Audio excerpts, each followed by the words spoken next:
Well, we're back in a food plot, May 17th. And just to give you guys a little bit of an update of where we're at this point, back in April, we dished up an area that we wanted to have our corn food plot in, and we gave it about a month, and looking today, you could tell there were a lot of weeds coming up in there. So we went through and we dished it up one more time, and then we drugged the field to kind of level it out. We also spread our triple 19 fertilizer in there, and actually it looks like a pretty good seed bed at the moment. Now we're going to have our trial to see if we can plant corn with our grain drill. This grain drill actually looks like a John Deere grain drill, but if you take a look at the tags on the sign, it actually says MM on it, which stands for Minneapolis Moline, and it's a P36 model. And basically what that means, it's got 6-inch rows. I think somebody cut it down and made it so you could pull it behind a four-wheeler at one point. But this thing has been awesome. I would highly recommend getting yourself one of these. It's got the grass seeder on it. You can do clover, small seeds, brassicas, cereal, rye, wheat, anything you want. You can also do beans, and we're going to try corn this year. So we've got to do a little bit of homework before we do the corn. First of all, we had to try to find a smaller seed that would work in the grain drill, and I think we found something. We're going to do a little bit of testing right now, because ideally corn likes to be about 30-inch spacing on your rows, and then about 6 to 8 to 10 inches apart. I have a feeling this is going to plant it a little bit close together, which may, our cobs may suffer a little bit because of that, but I think it's going to work pretty good. It's going to get it down in the ground. But right now, Kate and I are actually going to try to set the settings to try to get the spacing that we might need for our corn. So what we're going to do is we just got a little strip right here. It's fairly hard packed, and we're just going to try to see if we can get the setting to figure out what our spacing is going to be on those seeds. And then we're going to go ahead and get planting. We're going to actually block off several of the rows inside, so that I think ideally we're going to probably have about 24-inch spacing, and this thing should plant 3 rows that are 24 inches apart. We're going to get started with that and see if we can get this thing dialed in so we can get some corn in the ground this afternoon. We're going to first start off with our setting at roughly 40 and see where that gets us. You can also adjust that a little bit by driving a little bit faster, a little bit slower, but this will give us at least a starting point to see where those seeds are dropping and how far apart they are. So again, we're at 40, and we'll see how that works.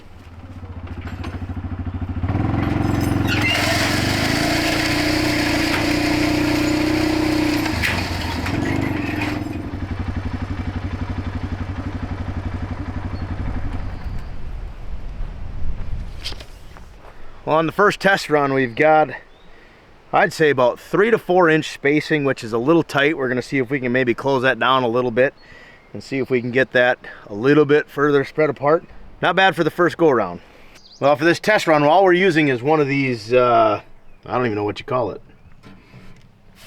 seeders, so that we don't have to waste a bunch of corn. And then we're going to try to set that back a little bit, see if we can get them a little further apart.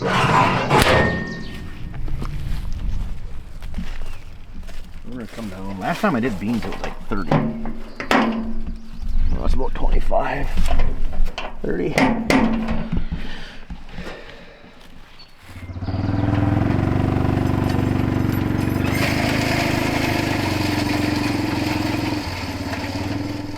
Well, trial number 2.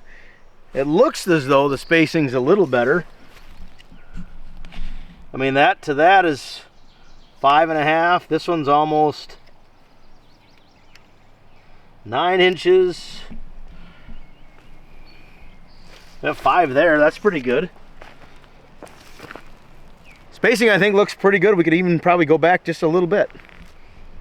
As you can tell, the seeds are not perfectly round, kind of like a soybean. They're a little bit inconsistent in size-wise, and I think that's going to be a little bit of a problem when we try to get the spacing right, because I think sometimes they're going to drop a few more and other times maybe a few less, but I guess that just means we're going to have a little bit tighter stand of corn. But again, we're not looking for maximum bushels here. We're just looking to get a few cobs to get the deer through the winter. So all in all, I think it's going pretty good.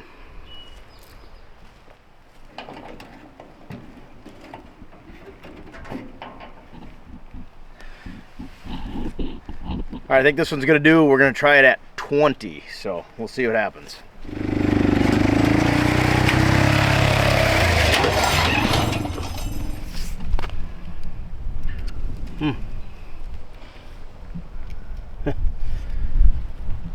16, 10, 11, 3, 7.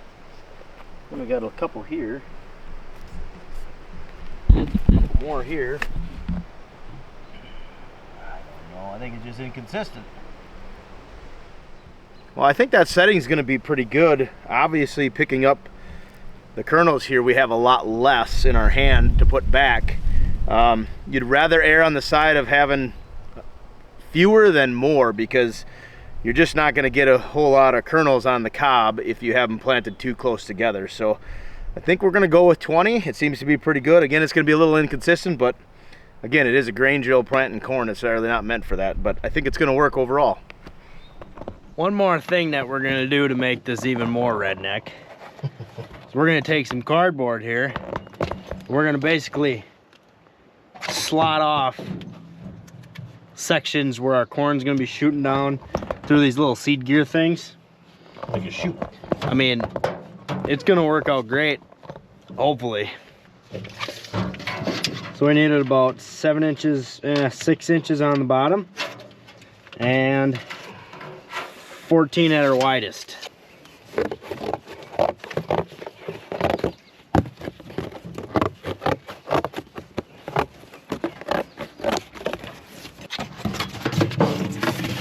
Oh man, look at that. It's like a dream. We'll just angle it just like that. Boom. We got a corn planter. We got the planter all tuned up.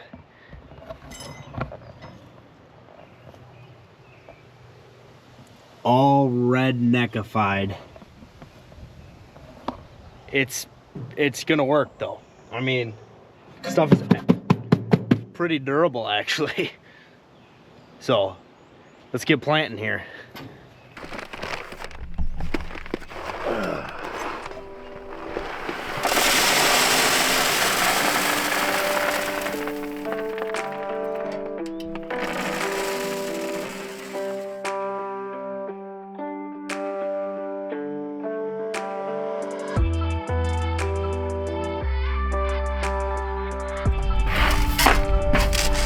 I think that's enough. Corn planter look. It looks pretty amazing. I don't know if it's going to be enough, but I guess we can always add more.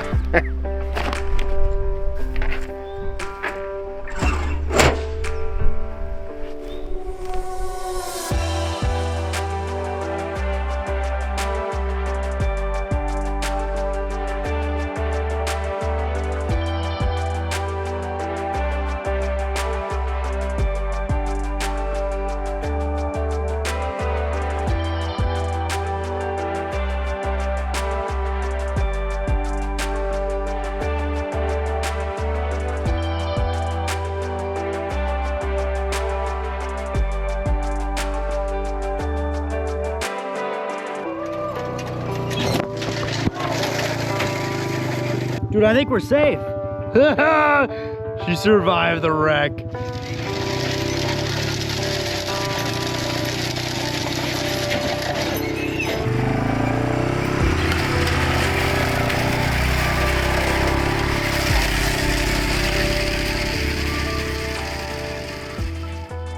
We dug up, you know, our last row here. And I mean, there was corn spaced out pretty decent throughout the row. So it just, I don't know, it's a weird feeling, you know. It's like, is there any in the ground? Because you can't see them. So what do you think? Oh, look at that. Just uncovered one. So it obviously works. They're there. How deep would you say they are? 1.5 inches, 2 inches maybe. There's another one. So, I mean, it's there. I mean, you got to remember, we're only planting 3 rows of corn, so I don't know. It's a scary feeling, but I think we're going to do all right. I think it actually is going to work. So, pretty excited. Now we got to get the fence up in here, and so that all the deer don't eat them all off before they actually get a chance to grow. So that's going to be our next project, is set the post for the electric fence and then string up the electric fence within the next week. All right, our last task of the day is going to be putting in a food plot screen where we planted the miscanthus. So our long-term goal is that the Miscanthus will act as a permanent food plot screen to get in and out of this blind. But for the time being, we're going to throw in this annual blend for a screen. This is basically Egyptian wheat, some sorghum, and the guys who tested this seed out, they had great results. So we're just going to run through with a broadcaster, broadcast this area that we disced up 2 weeks ago, and hope for some great results and a good annual screen here so we can get in and out of our food plot this year unseen. So let's get planting here. This bag says it plants like a 1/4 acre, and we don't have very much at all. So we're just gonna put in a little, spread it out, call her good.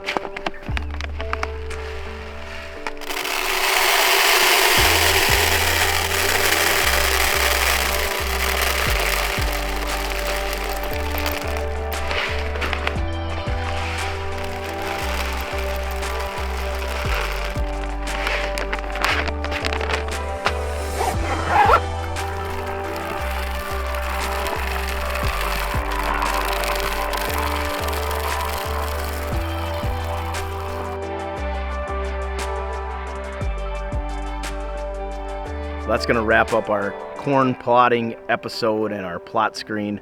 All in all, I think it went pretty well. Hoping that this plot screen comes up at least 4 to 5 feet. It says on the package 12. I think in this area, northern Wisconsin, I don't think we're going to get that, but hopefully the Miscanthus will come up and we'll have something here to get us in and out of this food plot. As far as the corn went, I think it went about as good as it could. We'll give it a few weeks. Hopefully we'll set up the electric fence and the deer will stay out of there, and we'll have a pretty good stand of corn come this fall. We do have 2 more plots that we need to finish off. Come late July, early August, we'll put on our brassica blends. Part of it will be in this field over here, but we have a really good stand of clover, I feel, for the summer for the deer, and all in all, feel like we're in pretty good shape and in a pretty good position for this fall. So cross our fingers we get a little bit of rain, and until next time, scout them, hunt them, tag them.